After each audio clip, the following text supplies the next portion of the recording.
Hello friends, तो कैसे हो आप सब लोग। और अभी टाइम हो रहा है, ये बहुत टाइम का चला है, 11:30 बज रहे हैं रात के।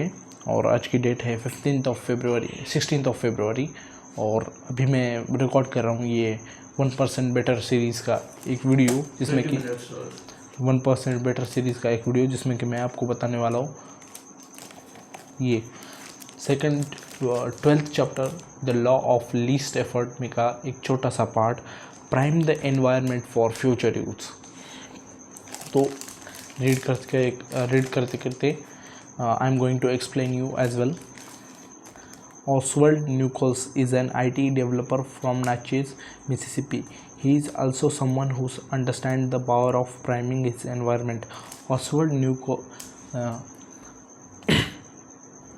ऑसवर्ल्ड न्यूकोल्स नाम का एक आईटी डेवलपर है जो कि मिसिसिपी से है, और वो बहुत अच्छी तरीके से पावर ऑफ प्राइमिंग एनवायरनमेंट को प्राइम करने की पावर समझता है। प्राइम यानी कि कस्टमाइज। एक बंदा है ऑसवर्ल्ड न्यूकोल्स जो कि अपने एनवायरनमेंट को कस्टमाइज करने की पावर समझता है। Nichols dialed in his cleaning habits by following a strategy he refers to as a resetting room. न्यूकॉल्स जो बंदा है वो अपनी क्लीनिंग हैबिट्स को ऐसे इस स्ट्रैटेजी से खुद के ऊपर एक्सपेरिमेंट करता है। वो है उस स्ट्रैटेजी को उसने नाम दिया है रीसेटिंग द रूम। तो फॉर एग्ज़ाम्पल मैं आपको बताता हूँ। तो जब उसका टेलीविज़न देखना ख़त्म हो जाता था तो वो अपना रिमोट टीवी के पीछे रख देता था। हाँ, जब उसका टीवी देखना कंप्लीट हो जाता था तो वो क्या करता था, अपना टीवी का रिमोट लेके टीवी के पीछे रख देता था। उसके बाद जो काउच पर के पिलोज़ है वो ठीक से अरेंज करता था, और अपनी जो ब्लैंकेट है उसे फोल्ड करके एक वाइज मैन की तरह रख देता था। और जब वो अपनी कार छोड़ता था तो अपने डस्टबिन से अपने घर का कचरा, जब भी वो कार यूज़ करके छोड़ता था तब वो अपने घर का कलेक्ट किया हुआ कचरा ट्रैश बिन में डालता था। घर के बाहर जो डस्टबिन होता है बड़ा, वहाँ पे भी डालता था।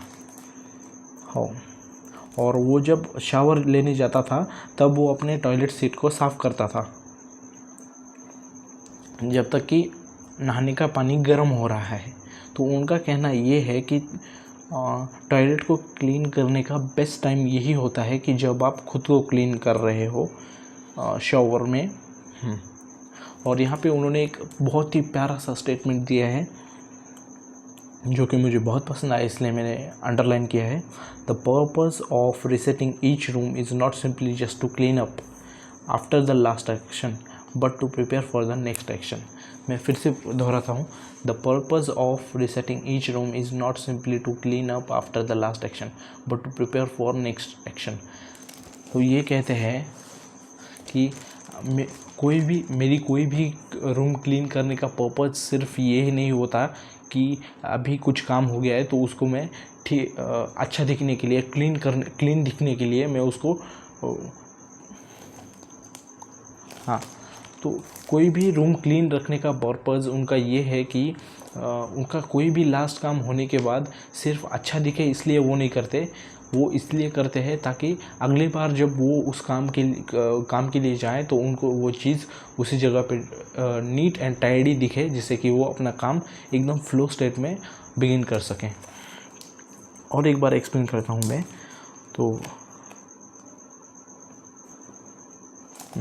तो कोई भी रूम को रीसेट करने का,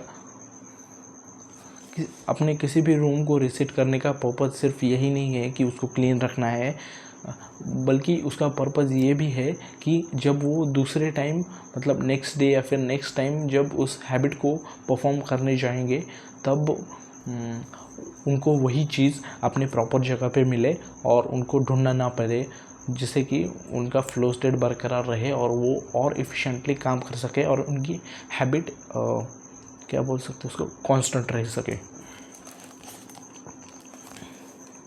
मैं जब when I walk into a room everything is in its right place.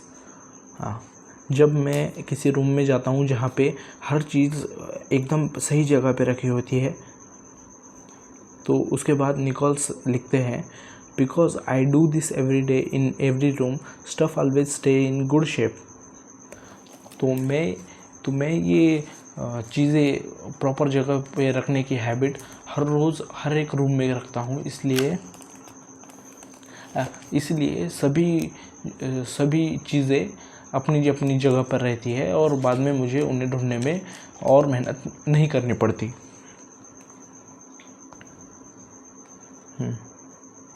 People think I work hard, but I am actually really lazy.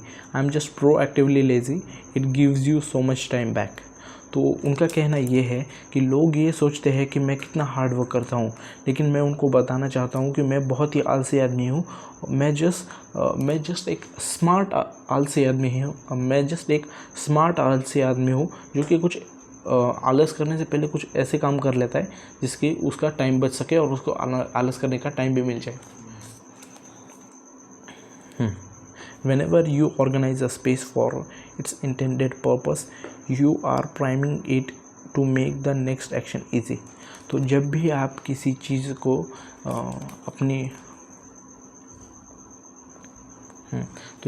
किसी चीज़ को या फिर किसी जगह को यूज़ करते हैं, तो आप सिर्फ उस चीज़ को उस टाइम के लिए यूज़ करने के लिए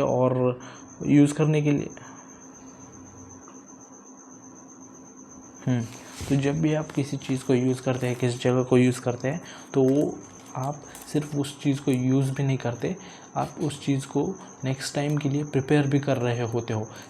फॉर एग्ज़ाम्पल, अगर मैं अभी कोई बुक पढ़ रहा हूँ जैसे कि ये, तो अगर मेरी जो टेबल है, मैं हर रोज़ वहाँ से ही ये बुक उठाता हूँ, तो आज मैंने पढ़ के ये बुक टेबल पे नहीं तो बुक शेल्फ, ये जो शेल्फ दिख रहे हैं इनमें रख दी, तो कल मुझे ये बुक ढूंढने में बहुत प्रॉब्लम होगी। और प्रॉब्लम कैसे कि इस बुक को ढूंढने में बहुत टाइम चला जाएगा और उस टाइम जाने की वजह से मेरा पढ़ने में मन नहीं करेगा। तो इसी प्रकार से कुछ प्रॉब्लम आती है जब आप कोई भी यूज़ की हुई चीज़ प्रॉपर जगह पे नहीं रखते।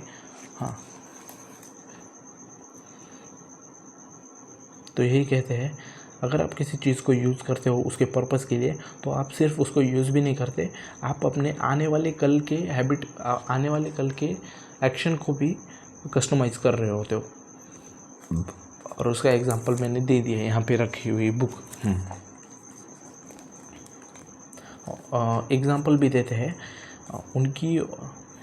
उनकी वाइफ जो है एक बॉक्स रखती थी जिसमें कि पहले से ही अलग अलग ओकेशन के ग्रीटिंग कार्ड्स रहते थे। For example birthday greeting card, sympathy greeting card, wedding greeting card, graduation greeting card और ऐसे और कुछ। और जब भी उनको ज़रूरत पड़ती थी वो ज़रूरत के हिसाब से एक कार्ड उठाती थी और जिनको भेजना है उनको भेज देती थी। उनकी वाइफ किसी को कार्ड भेजने में बहुत ही प्रॉम्प्ट थी, क्योंकि उन्होंने अपना फ्रिक्शन रिड्यूस कर लिया था। वो लेटर भेजने में, क्योंकि उन्होंने सब टाइप के ग्रीटिंग कार्ड्स एक जगह पे ला के रख दिए थे, जिससे कि उनको और ज़्यादा रेजिस्टेंस ना आए। जस्ट उनको जब भी मन किया तब वो उठाए, लिख दे और पोस्ट कर दे बस।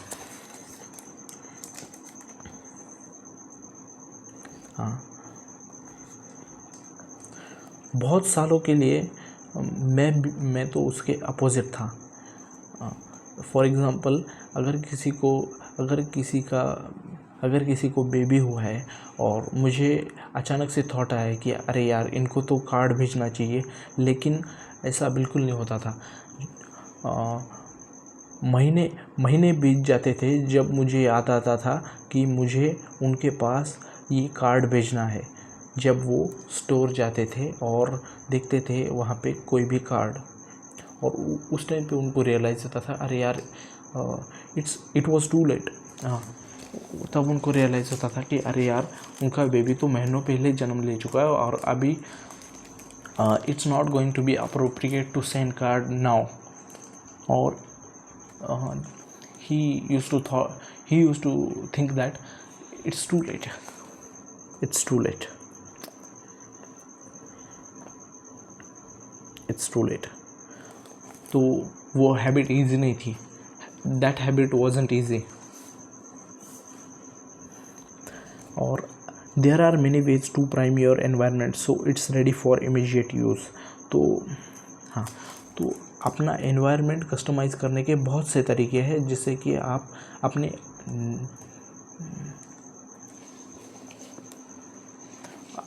एनवायरनमेंट कस्टमाइज़ करने के बहुत से तरीके हैं जिससे कि आप अपनी चीज़ को नेक्स्ट टाइम के यूज़ के लिए रेडी कर सकते हो. अगर आपको हेल्दी ब्रेकफास्ट कुक करना है तो आपको क्या करना है, कुकिंग स्प्रे काउंटर पर रखना है, स्किलेट को स्टोव पर रख देना है और प्लेट और बर्तन सब रात को ही बाहर निकाल के रख देने हैं, जिससे कि आप अगर सुबह उठे तो आपको ब्रेकफास्ट बनाने में उतना रेजिस्टेंस ना आए और आप इजीली बना सकें. और उन्होंने कुछ एग्जाम्पल भी दिए हैं. अगर आपको ज़्यादा ड्रॉ करना है तो आप अपनी पेंसिल, पेन, नोटबुक और ड्राइंग टूल्स अपने डेस्क पर रख सकते हो, जिस पर आप काम करते हो, क्योंकि वो आपके इजी रीच में होगा, क्योंकि वहाँ पे रेजिस्टेंस बहुत कम रहेगा, आप इजीली एक्सेस कर सकते हो उसको. अगर आपको एक्सरसाइज करनी है तो आप अपने workout clothes, shoes, gym bag, water bottle time से पहले ही ऐसी जगह पे रख दो जहाँ पे आपका बहुत ज़्यादा टाइम बीत जाता है, या फिर मैं फॉर एग्जांपल कह सकता हूँ जहाँ पे बहुत कम रेजिस्टेंस आता है, कम फ्रिक्शन आता है. अपनी डाइट को इम्प्रूव करना चाहते हो तो पहले से ही फ्रूट और वेजिटेबल को चॉप अप करके एक कंटेनर में रख दो और पैक कर दो, जिससे कि आपको जब भी कुछ खाने का मन करे तो तब आपके पास ready to eat healthy food हो खाने के लिए. There are simple ways to make the good habit the path of least resistance. There are, as here is written, that there are many simple ways to make good habit the path of least friction. There are many simple ways by which you can make a good habit to reduce friction.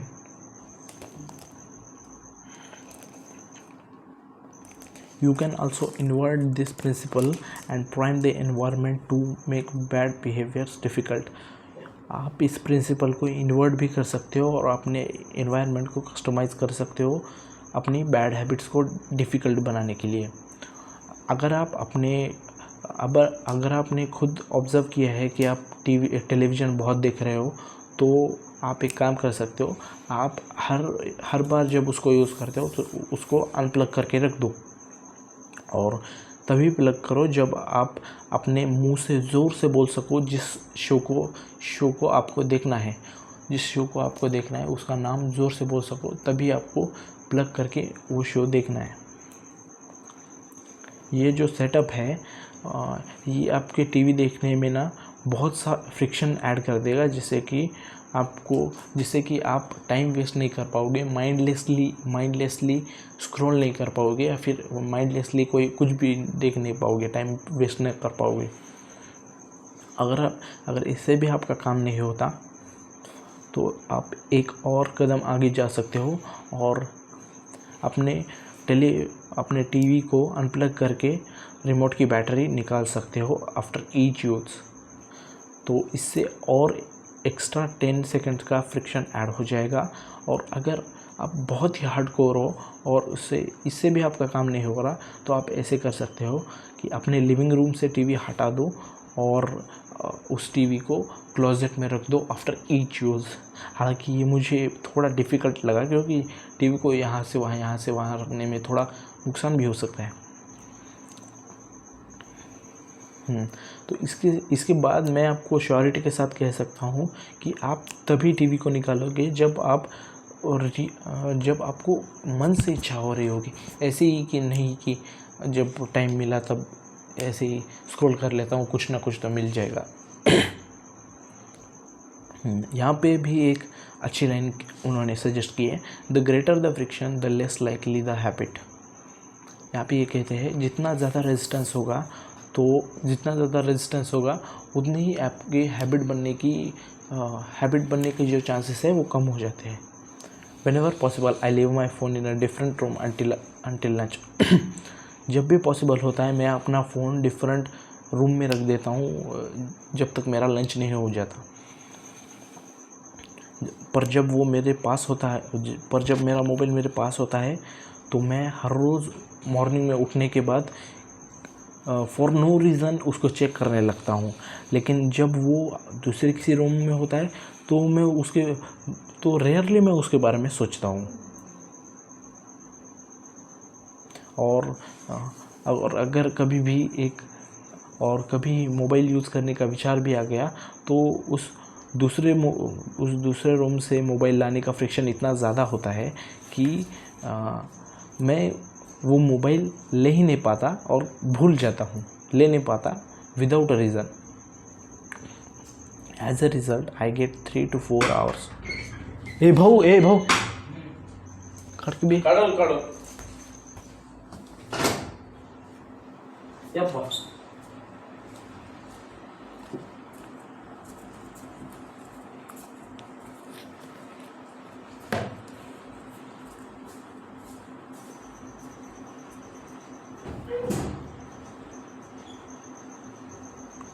As a result, I get 3 to 4 hours each morning when I can work without interruption। तो as a result मुझे 3 से 4 घंटे सुबह के ऐसे मिल जाते हैं जहाँ मैं एकदम इफ़ेक्टिवली काम कर सकता हूँ विदाउट एनी इंटरप्शन। अगर आपका इससे भी काम नहीं चलता तो आप किसी फैमिली मेम्बर को बोल सकते हैं कि मेरा मोबाइल कुछ घंटों के लिए मुझसे हाइड करके रखे, और किसी कोवर्कर को बोल सकते हैं कि मेरा मोबाइल आपके डेस्क पर रख दीजिए। मॉर्निंग में जब आते हो आप ऑफिस तो अपने कोवर्कर को बोल सकते हैं कि मेरा मोबाइल आपके डेस्क पर रख दो और लंच होने के बाद मुझे दे दो। It is remarkable how little friction is required to prevent unwanted behavior. Here it is said that little friction is always required to prevent unwanted behavior. यहाँ पे हमें बताया गया है कि कोई भी बिन काम की चीज़ ना करने के लिए थोड़ा सा तो फ्रिक्शन, थोड़ा सा तो रेजिस्टेंस ज़रूरी है। मैं जब बियर की बोतल अपने फ्रिज के पीछे छुपाता हूँ तब मैं उनको नहीं देख पाता, इसलिए मैं बियर कम पीता हूँ। और जब मैं अपने मोबाइल से सोशल मीडिया ऐप्स डिलीट कर देता हूँ तो बहुत ही महीने हो जाते हैं जब मैं उनको फिर से डाउनलोड करके लॉगिन करता हूँ।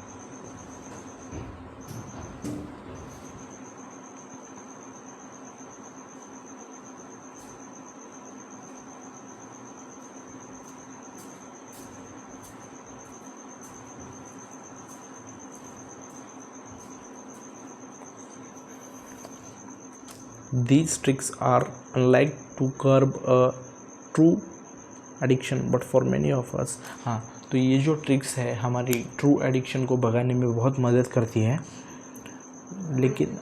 लेकिन हम जैसे बहुत सारों के लिए, हाँ, हमारे जैसे बहुत सारों के लिए थोड़ा सा फ्रिक्शन बहुत मदद कर सकता है किसी गुड हैबिट को स्टिक करने में और किसी बैड हैबिट को भगाने में। Imagine the cumulative impact of making dozens of these changes and living in an environment designed to make the good behavior easier and the bad behavior harder. Just imagine the possibility where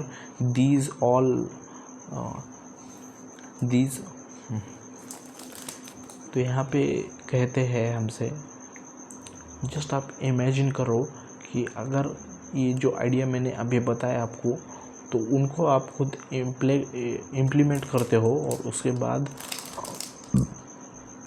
उसका impact देखते हो और उसके changes देखते हो, तो आप ये नोटिस करोगे कि आप एक ऐसे इन्वायरमेंट में रह रहे हो जो कि आपकी गुड हैबिट्स परफॉर्म करने के लिए और बैड हैबिट्स ना परफॉर्म करने के लिए ही डिज़ाइन किया गया है आपके लिए. Whether we are approaching behavior change as an individual, a parent, a coach or a leader, we should ask ourselves the same question. हम आदत बदलने को हम आदत बदलनी है ऐसा खुद से ही सोचते हैं, लेकिन as a parent, as a coach और एज अ लीडर हमें खुद को पूछना चाहिए कि how can we design a world where it's easy to do what's right. हाँ, तो हमें पेरेंट, कोच और लीडर बन के खुद से पूछना चाहिए कि हम एक ऐसा वर्ल्ड कैसे डिज़ाइन कर सकते हैं जहाँ पे हम अपने गुड हैबिट को और इजी बना सके, जैसे कि हम लेस फ्रिक्शन से उसको परफॉर्म कर सकें. Redesign your life so the actions that matter most are also the actions that are easiest to. तो फाइनल स्टेटमेंट इस मिनी चैप्टर का ये है कि आप अपने लाइफ को कुछ इस प्रकार रिडिज़ाइन करो कि आपके जो एक्शन है, जिनको आप गुड एक्शन समझते हो, गुड हैबिट समझते हो, तो वो आपके लाइफ की सबसे इजी हैबिट बन जाए. तो चैप्टर का समरी दूँ तो मैं आपको बताता हूँ, अपने इन्वायरमेंट को कुछ ऐसे कस्टमाइज़ करो कि आपका फ्यूचर एक्शन ईजियर हो. सेकंड, आपको फ्रिक्शन को रिड्यूस करना है अच्छे कामों के लिए. जब फ्रिक्शन कम होता है तब हैबिट्स बनना बहुत ईजी हो जाता है. और थर्ड है, अपने फ्रिक्शन को इंक्रीज़ करो जब आप अपने बैड हैबिट्स को भगाना चाहते हो. जब फ्रिक्शन बहुत ज़्यादा होता है, रेजिस्टेंस बहुत ज़्यादा होता है, तब हैबिट्स बनना बहुत मुश्किल होता है. Create an environment where doing the right thing is as easy as possible. तो आपको एक ऐसा एनवायरनमेंट बनाना है आपके अराउंड, इसमें कि आपको जो गुड हैबिट लगती है वो आपकी सबसे ईजीएस्ट हैबिट बन जाए. Easiest work that you are doing. Create such an environment where the thing you prefer, a good habit, should be most easiest of the habit that you perform.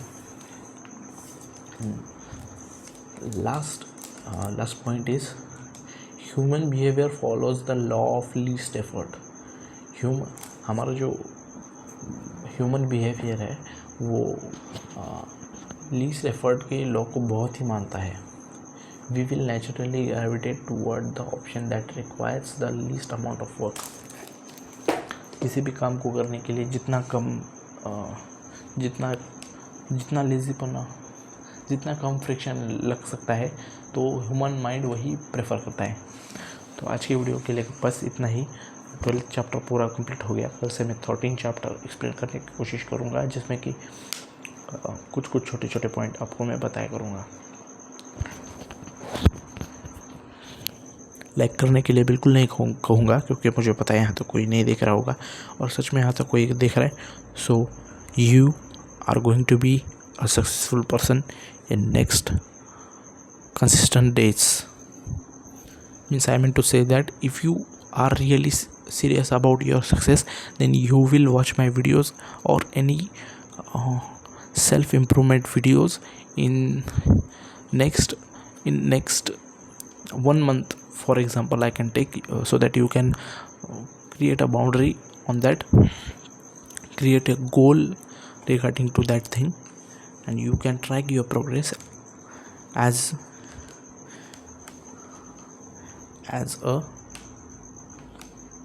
a player. So thank you. Thanks.